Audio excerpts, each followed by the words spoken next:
सदाशिव समारंभां शंकराचार्य मध्यमाम् अस्मदाचार्य पर्यन्तां वन्दे गुरु परंपरां श्रुतिस्मृति पुराणानाम् आलयं करुणालयं Namami भगवत्पाद शंकरं लोकशंकरम्. Yesterday we were explaining the 19th verse in page 10. Please.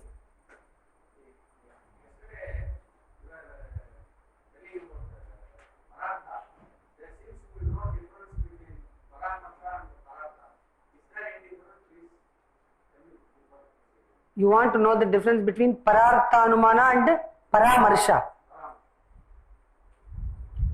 So the 19th verse, Ata Pararthanumana Prakaramah Parvato Vanniman Dumat Yata Drishtaha Mahanasaha Tatayam Parvataha Tasmad Vannimaneva Gamyate. He has condensed all the 5 limbs of inference which we have referred to yesterday, that is pratigya or preposition, that is parvato vanniman.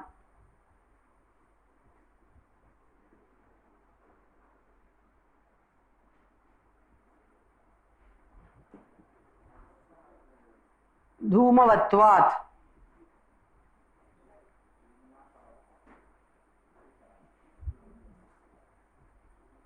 Yo yo Dhumavan Sasaha Vanniman.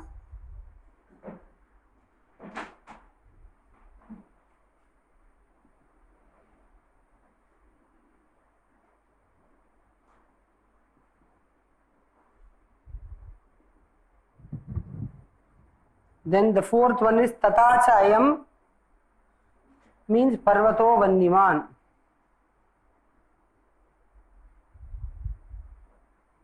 Parvato Dhumavan.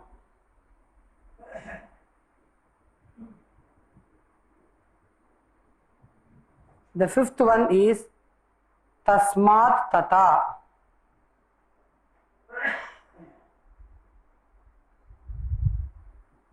Means Dhumavatvat Parvato Vanniman.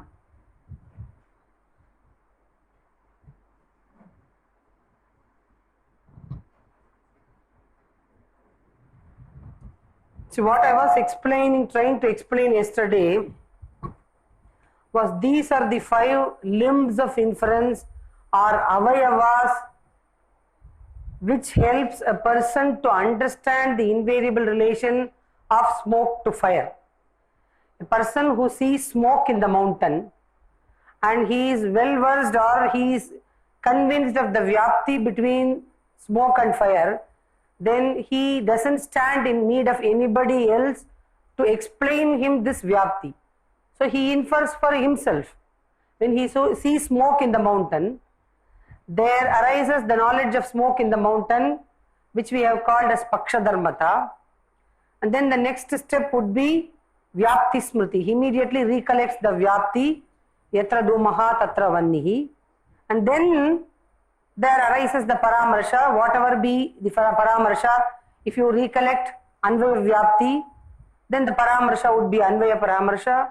If you recollect the Vyatireka Vyapti, then it would be Vyatireka Paramarsha. From both types of Paramarsha, you will arrive at the inferential cognition Parvato Vanniman. Now, what is the case? In the case of a person who is not aware of the presence of smoke as being related to fire. Now, what will he do? When he sees smoke in the mountain, he is not bothered about, or he is not bothered about to have any kind of entertain any doubt whether there is fire there or not. But a person nearby instructs him, or he says, he sees the smoke in the mountain and he says, Parvato Vanniman. This is the pronouncement, or this is the propositional statement, which in Sanskrit is called Pratignya Vakya. The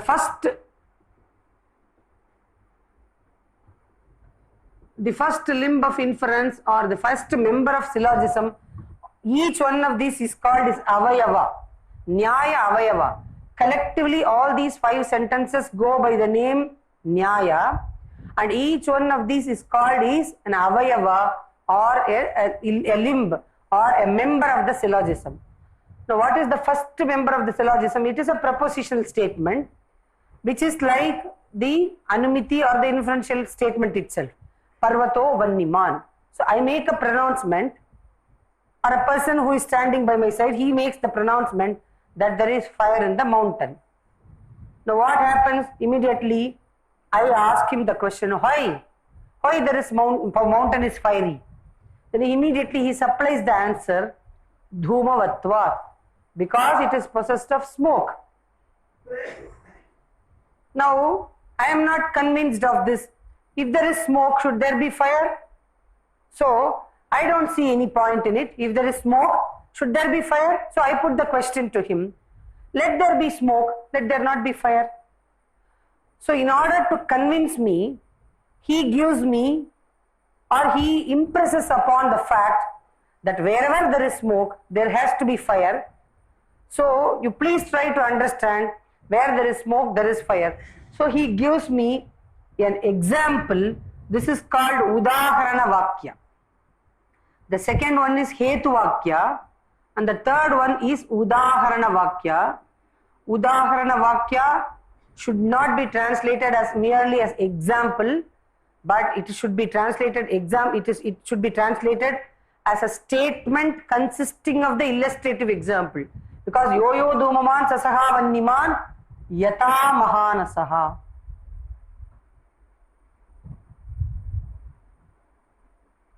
So because the other person should not leave me in a vague situation, wherever there is smoke, there is fire, like what I should ask, I will ask.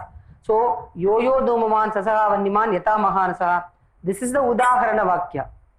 And then again he goes back to the same old position. Tatachayam means this is Upanaya Vakya. It is a technical term. This is Upanaya Vakya. In a text called Avayava Grantha, there is a particular text which deals with only these 5 Avayavas of Nyaya. So, where you have got for each and every Avayava, there is a definition. And it appears one Avayava definition overlaps the other. There is Mahan Kolahalaha Vartate. So, Upanaya Vakya is Tatachayam means, again he says Parvato, because he wants to convince me. So, you can see for yourself, there is Duma in the mountain. So, Parvato Dhumavan. Then, Tasmat Tata is Dhumavatvat, because the mountain is possessed of Duma, it is possessed of Vanni. So, the Pratignya Vakya, the proposition, the beginning and the conclusion corresponds to the same fact. That is, you have begun by saying Parvato Vanniman and you have ended by saying Tasmat Dhumavatvad Hetoho Parvataha Vanniman. So this is how he makes use of the 5-membered syllogism to convince the person that there is invariable relation between smoke and fire. Now what I wanted to convey is, no, this is not Paramarsha. I have only made use of 5 different statements in order to give rise to in order to give you or give rise to the knowledge in you that wherever there is smoke, there is fire. And now these are statements. These are verbal statements uttered by the other person, and I have heard these statements. When I am uttering some statement in the class, what is the knowledge that you have? When I say Parvato Vanniman, you have not inferred the presence of fire. I have just uttered the statement and you have the verbal cognition. Okay, she says that there is fire in the mountain. So when you hear sentences, what is it that you will arrive at on hearing sentences? It is called Shabda Jnana or verbal cognition. Because knowledge of words or group of words joined together can give rise only to sentential sense or Vakyartha Jnana or Shabda Bodha or verbal cognition. So also in the present case, when these statements are uttered, what happens is, I am hearing all these statements, and on hearing the last statement, Dhumavatvat Parvato Vanniman, in the immediately next moment, if I have the cognition, yes, mountain is fiery, then such a cognition cannot be termed as anumiti, because anumiti is bound to rise only from paramarsha. This is Nayayika's thesis. Nayayikas admit whether it is pararthanumana, pararthanumiti or swarthanumiti, it has to arise. It is only paramarsha that would generate anumiti. So he cannot go against his own thesis and say that from these 5-membered syllogism there arises anumiti. Directly there arises anumiti means, that means he is self-contradicting. He is contradicting his own statement. On the other hand, the Nayayikas are very cautious. And the Tarkasangraha Annambhatta says, after explaining all these 5 statements, there is a last sentence, Tasmat Swarthanamiti Pararthanumityoho Linga Paramarsha Eva Karanam. So, because he has begun by saying Paramarsha Janyam Jnanam Anumitihi, so the conclusion also should correspond to the same fact, isn't it? He cannot say Tatu Pararthanumanam and leaving you in a vague condition. That means all these 5-membered syllogism, they give rise to anumiti. He cannot say so. So he has begun by saying anumiti karanam anumanam paramarsha janyam jnanam anumitihi. And then how does he conclude? Tasmat linga swarthanumiti pararthanumityoho linga paramarsha eva karanam. So there is a kind of, although he has stated, there is a kind of lacuna in the text, as if he has not explained. Something is needed. Some explanation, some kind of explanation is needed there. So the commentators try to give this explanation, that is, after you arrive at the 5-membered syllogism, what happens is the other person, the person who has instructed me, now I am convinced of the fact, but because these 5 statements are helpful, or they serve as aids in giving rise to the knowledge in me that wherever there is smoke, there is fire. I am seeing the smoke for myself here, and I have the cognition. So there is fire in the mountain, there is smoke in the mountain, and I have known from the other person that wherever there is smoke, there is fire. So the next step arises in myself, in my Atma, through the relation of Samavaya, and then there arises Vannivyapya Dhumavan Ayam Parvata. Remember, we explained the form of Paramarsha, how we arrive at the Paramarsha, that is, we have Anvaya Vyapti, Vannivyapyaha Dhumaha, then Dhumavan Parvataha. These 2 cognitions are combined. Now no such cognition is here. It is not involved. There is no Paramarsha here. If you analyze these 5 statements, can you make out any kind of Paramarsha in this statement? All these are different cognitions. Parvato Dhumavan, Dhumavatvat, Parvato Vanniman.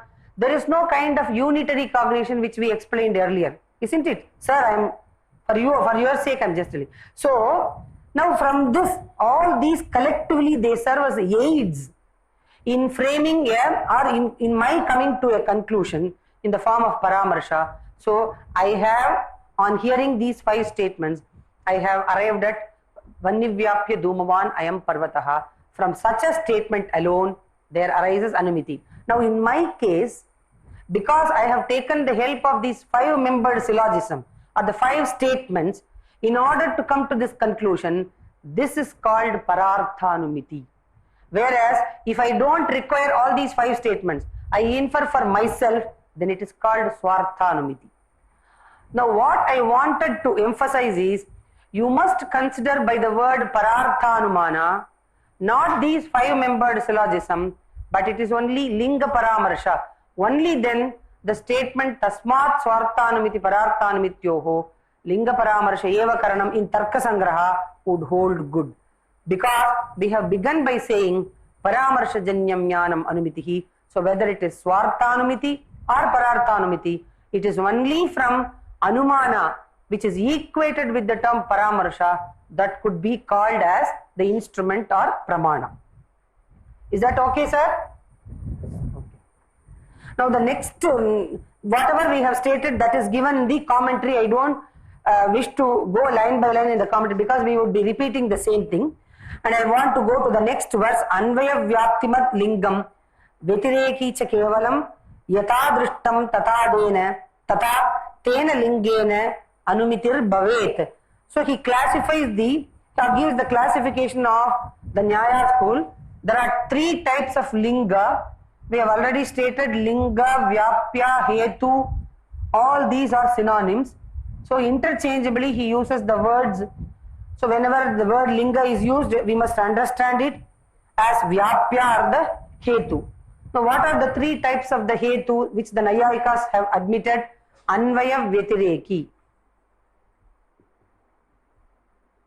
Now any explanation of the understanding of the Anumana Pramana by the Advaitins would be incomplete without the understanding of the Nyaya background, because the Advaitins are going to totally oppose this classification of the Hetus into three types by the Nayayikas. So even if you have to negate something, you have to know what it is, isn't it? So Anvaya Vyatireki,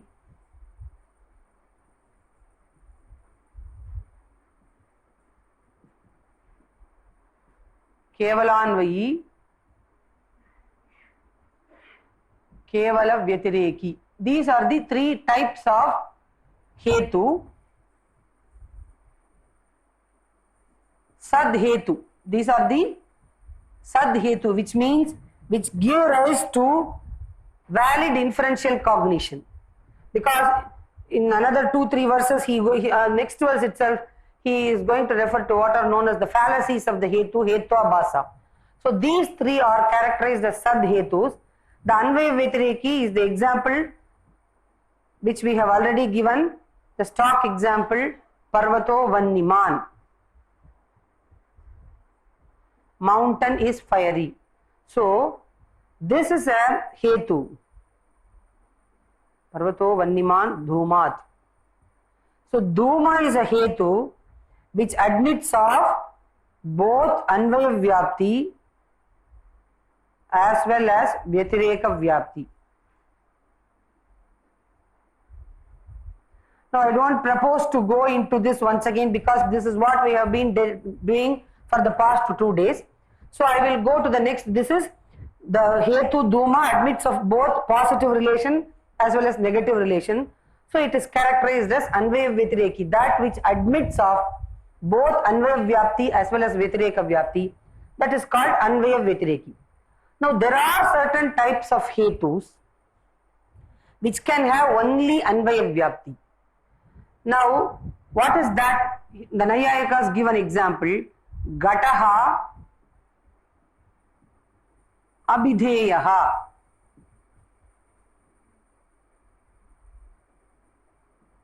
Prameyatvat.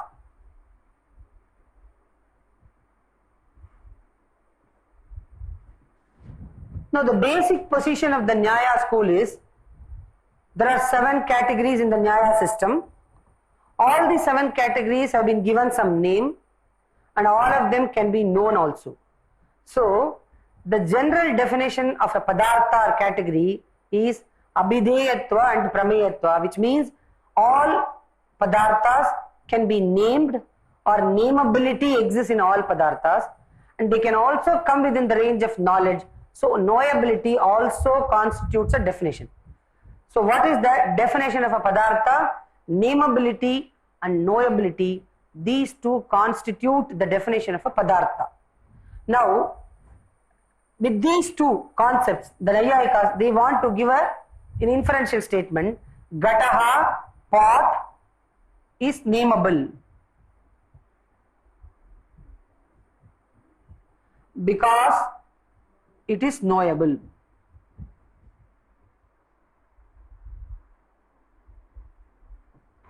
Now this is the inferential statement. Pot is nameable because it is knowable. Now as we have explained already, there are 3 components in any inferential cognition, isn't it? What are they? Paksha, Sadhya and Hetu, without which you can never utter any inferential statement. Now Gataha Abhideyaha Prameyatvat, that is pot is nameable because it is knowable. This is an inferential statement in which pot is the Paksha or the subject of inference. That in pot you want to prove nameability or abhideyatva. And what is the hetu? Ground of inference? Knowability or prameyatva. So nameability is what is needed to be established or the sadhya, and this is the hetu. Now what is our formula? How do you proceed with framing Anvaya Vyapti? The definition of Anvaya Vyapti is hetu sadhyayoho vyaptihi Anvaya Vyaptihi. Now in the present case, the hetu is prameyatva and the sadhya is abhideyatva. Nameability means abhideyatva and knowability means prameyatva. So you give the Anvaya Vyapti of the form yatra prameyatvam tatra abhideyatvam. Wherever there is knowability, there is yatra prameyatvam. Wherever there is knowability, there is nameability. Now what is the paksha that is given? Where do you want to prove nameability? In pot. That is the paksha. Now as a general rule, this also we have made a reference.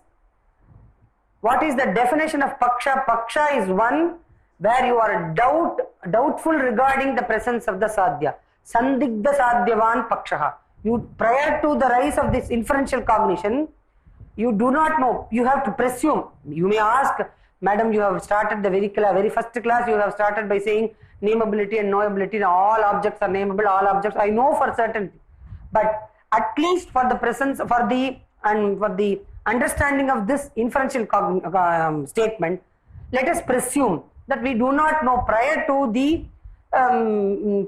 announcing this statement, we do not know that pot is possessed of nameability. That is how we proceed. So pot is nameable. Nameability you want to prove in pot. Now pot is the paksha, means the sapaksha which you provide in an Anvaya Drishtanta, Anvaya Vyapti, yatra prameyatvam, tatra abhideyatvam. You have to give a sapaksha, you have to give an illustrative example, and the illustrative example in sapaksha, in Anvaya Vyapti is called sapaksha, isn't it?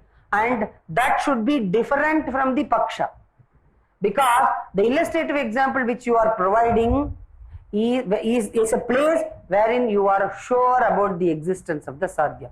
So now you choose an instance, yatha pataha.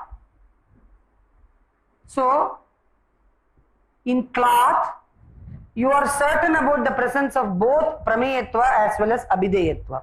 So here you give an example which is different from the paksha, and this pataha is called sapaksha. So this is the method you follow. Wherever you give an Anvaya Vyapti between the hetu and the sadhya, immediately you provide an illustrative example or instance wherein you could prove this sadhya, and that must be surely one which is different from the paksha, because you cannot provide the paksha itself as sapaksha. That is a contradiction. That means you are contradicting your own statement. So gataha abhideyaha prameyatvat, in that yatra prameyatvam tatra abhideyatvam yata pataha. This is the Anvaya Vyapti. Now why cannot we have Vyatireka Vyapti here? Because normally speaking, we should always find out whether we can have Vyatireka Vyapti in this any example. Given an inferential statement, you must be able to finalize, or you must be able to conclude or find out what kind of hetu it is. In the case of Parvato Vanniman Dhumat, you are able to utter both kinds of Vyapti. So that is, you have come to the conclusion that it is Anvaya Vyatireki. Now in the present case, what is the Anvaya Vyapti you have stated? Yatra prameyatvam tatra abhideyatvam yata pataha. So it satisfies this definition. This Vyapti is okay. Now what is the test for Vyatireka Vyapti, or what is the definition for Vyatireka Vyapti? Sadhyabhava Hetvabhavayoho Vyaptihi Vyatireka. This is the definition we have given.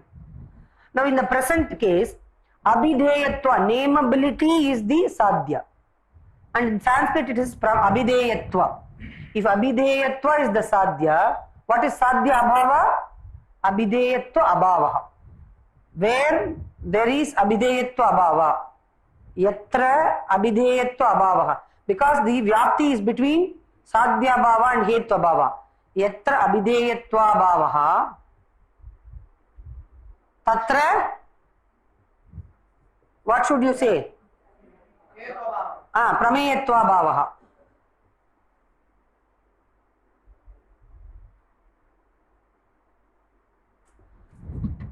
But this statement, as far as the Nayayikas are concerned, is totally wrong. We can never utter this statement. Yatra Abhideyatva Abhavaha, Tatra Prameyatva Abhavaha, because Prameyatva Abhava and Abhideyatva Abhava are pseudo concepts for them. Because there is no object under the sun in the universe of the Nayayikas which cannot be named and which cannot be known. All objects, starting from blade of grass and ending with Hiranyagarbha in the language of Advaitins, everything is known and everything is named. So there are only 7 padarthas they have admitted. All of them have been given a name, and all the padarthas could come within the range of cognition. So all can be known and all can be named. So can you provide any particular instance, single instance, where you can have Abhideyatva Abhava or Prameyatva Abhava? No instance. So if you are not able to provide any instance, then how are you to ascertain the Vyapti or the invariable relation? Vyapti is valid, invariable relation is valid only if you are able to provide an illustrative example. So in the present case, Yatra Abhideyatva Abhavaha, Tatra Prameyatva Abhavaha, Yata means you cannot give anything. Because Sarvam Abhideyam, Sarvam Prameyam Nayayikanam Mate. So, for want of a substratum, for want of a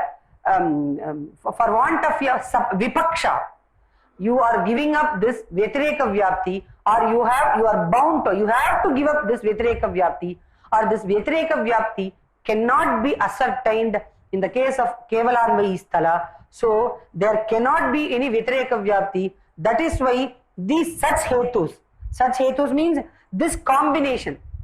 There is no hard and fast rule. There are certain hetus which are only Anvaya Vyatireka. Only in particular combination they will acquire this characteristic. Then the very same Duma can be called an Asad hetu in a different combination. Is it okay? You always go by certain formulas. So Anvaya Vyatireka, if it satisfies the definition of Anvaya Vyapti, then okay. Then there is Vyatireka Vyapti, then it is okay. But if you should not think that Duma means it is always a Sadhetu. Duma may also become a fallacious Hetu in some other combination. So we always go by these definitions and to find out whether it is an Anvaya Vyatireki Hetu or Kevalanvayi. Now in the present instance, this Prameyatva happens, Prameyatva and Abhideyatva both are, that is, you cannot utter the Vyatireka Vyapti at all there. So for want of a Vipaksha, that is, you are not able to provide a Vipaksha, so you characterize this Hetu as merely Kevala Anvayi, means those Hetus which possess, or those grounds of inference which can satisfy or which can give rise only to Anvaya Vyapti. Such Hetus are called Kevala Anvayi. Now the third one is Kevala Vyatireki. Kevala Vyatireki means those Hetus which confirm only to the Vyatireka type of Vyapti, or the Vyapti which occurs between two absence, Abhava. Now what is the example? Now there is the Nayayikas they are very the mathematical precision, you see. Vyatireka Vyapti means immediately you can find out Kevala Vyatireki Hetu. That is, in an inferential statement, if the Hetu happens to be present only in the Paksha, then such hetus are characterized as Kevala Vyatireki.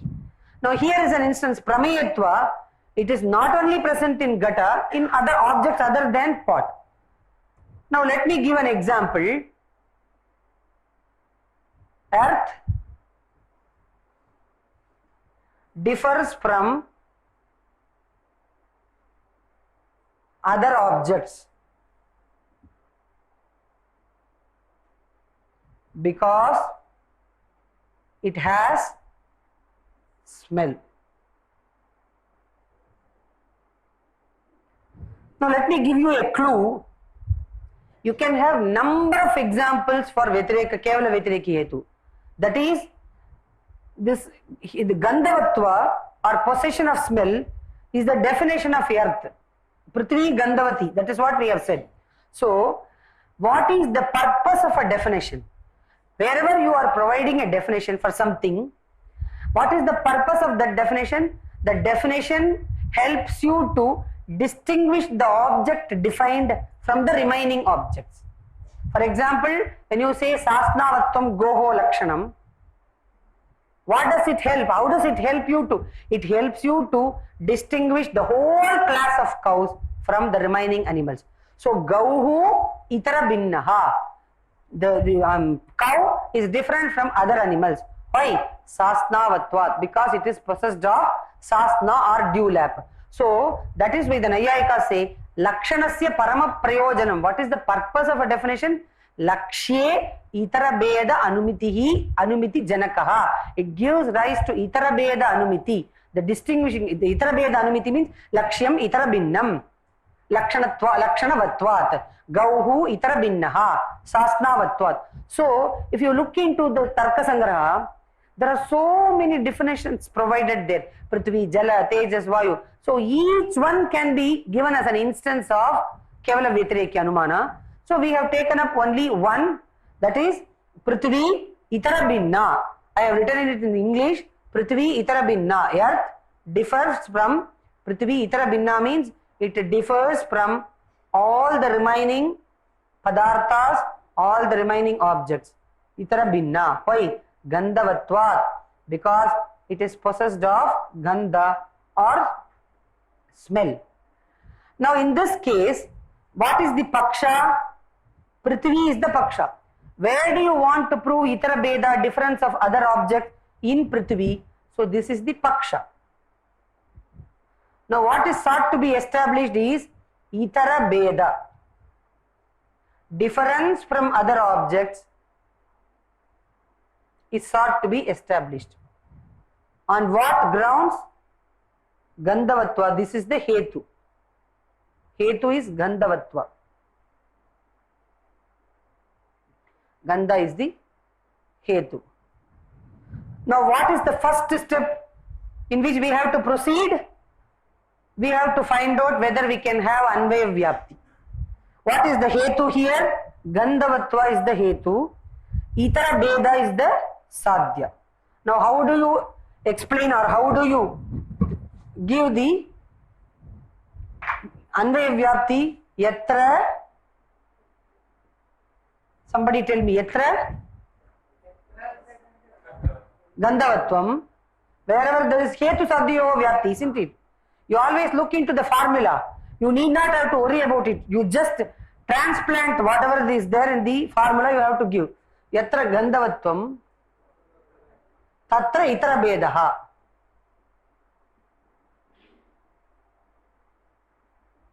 Now look here. You have to provide immediately what is our job. We have to provide a Drishtanta. Now what is the Paksha here? Prithvi is the Paksha. Isn't it?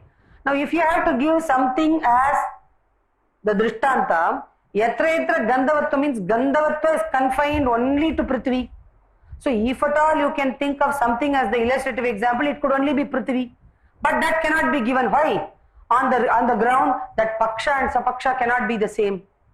That again is due to a logical difficulty. It's not due to any sentiment that you don't give Sapaksha, Paksha as the Sapaksha. See, I am not inimical to Prithvi by not giving it as Sapaksha. I cannot give Prithvi as Sapaksha because it is only after this inference I am going to prove Itara Beda in Prithvi. Now how can a Nishchita Sadhyavan is Sapaksha? So that cannot be provided as Sapaksha. So here is a case where you can at least in that particular case, there is the Vyatireka Vyapti itself is a total Aprasiddha or pseudo concept. But in the case of Kevala Vyatireki, Gandhavatva and Itara Veda, you can at least utter this statement, but for want of a Sapaksha, you cannot provide anything as Sapaksha, and if at all something could be thought of as Sapaksha, it could only be Prithvi, but that unfortunately happens to be Paksha. So you give up this Anvaya Vyapti and you resort to the Vyatireka Vyapti, and the Vyatireka Vyapti is between Sadhya Bhava and the Hetva Bhava. And at this juncture I would like to stop because it needs to be explained, which I will explain in the next class. Now it is 11:20.